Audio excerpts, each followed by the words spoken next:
बैठक के बाहर ममता का ड्रामा, बिगड़ गया खेल। मोदी की महिला मंत्री ने खोला ममता का चिट्ठा। हंगामा करने के पीछे पकड़ी गई ममता की चाल।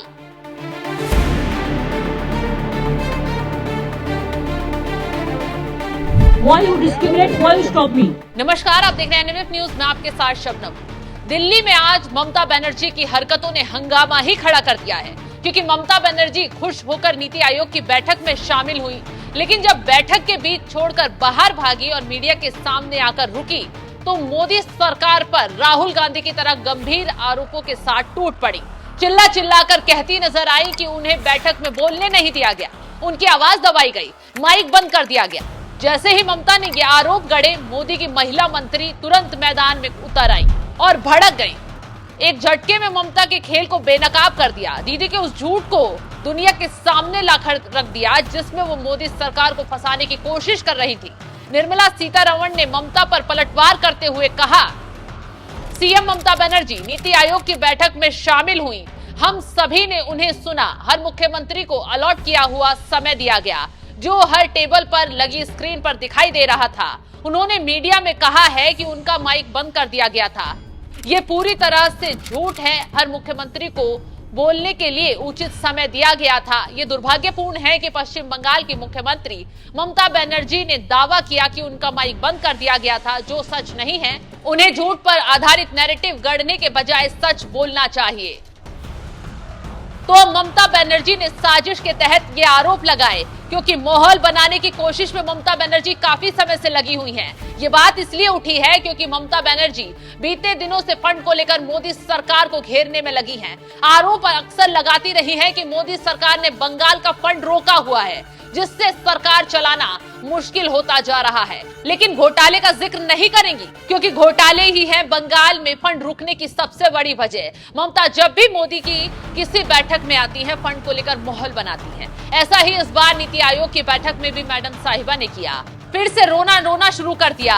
जब उनकी इसी बात को काटा गया, तो बौखलाते हुए ममता बैठक से भाग गई और बेतुके आरोप मोदी सरकार पर लगाने बैठ गई। क्या कुछ कहा, तो ये भी सुनिए।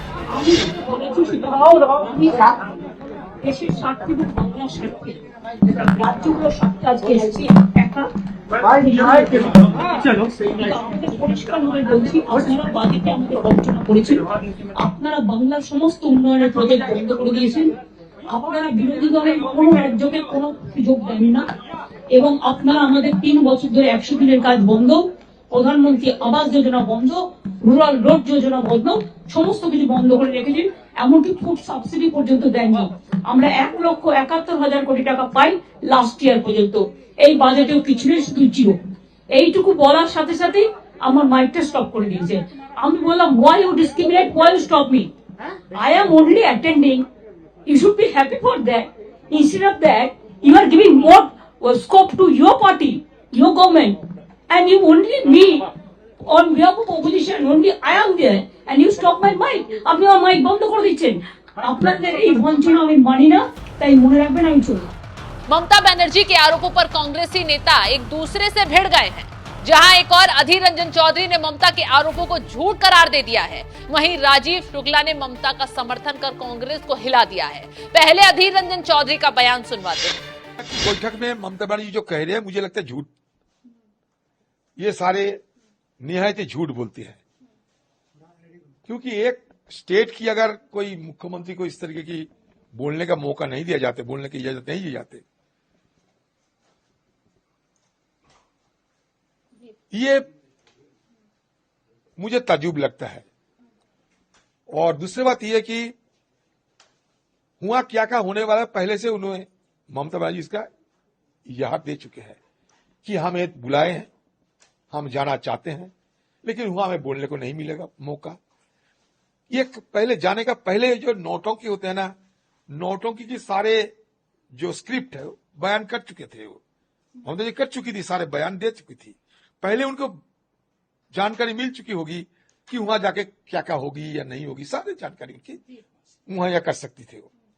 मुझे लगता है जो आज जो देश में राहुल गांधी जी को लेकर जो वाह वाह हो रहे हैं, राहुल गांधी जी की इस तरीके की सारे हिंदुस्तान में विपक्ष की एक नेता की जो हैसियत से उन राहुल गांधी जी की जिस तरह की प्रकट होते हैं और हिंदुस्तान के आम लोगों को राहुल गांधी जी के ऊपर जिस तरीके की टिकी हुई है, उसमें इनकी मन में जलन पैदा शुरू हो गई है कि ऐसा ही यही महिला किसी की अच्छा, उनके अलावा किसी का अच्छा देखने के लिए वो कभी मतलब नहीं मन बनाती है। तो राहुल गांधी जी की सारे हिंदुस्तान में अपने जो हमारा देश की जो सियासत, इस सियासत में जिस तरीके की उनकी मतलब प्राथमिकता दिए जाते हैं और जिस तरह की उनके लिए सारे देश में चर्चा हो रही है, इसमें ममता बनर्जी की शायद जलन थोड़ा जरूरत से ज्यादा हो गई है। तो अधीर रंजन चौधरी ममता की बातों को नौटंकी बता रहे हैं, तो राजीव शुक्ला उनके समर्थन में खड़े होकर मोदी सरकार को घेर रहे हैं।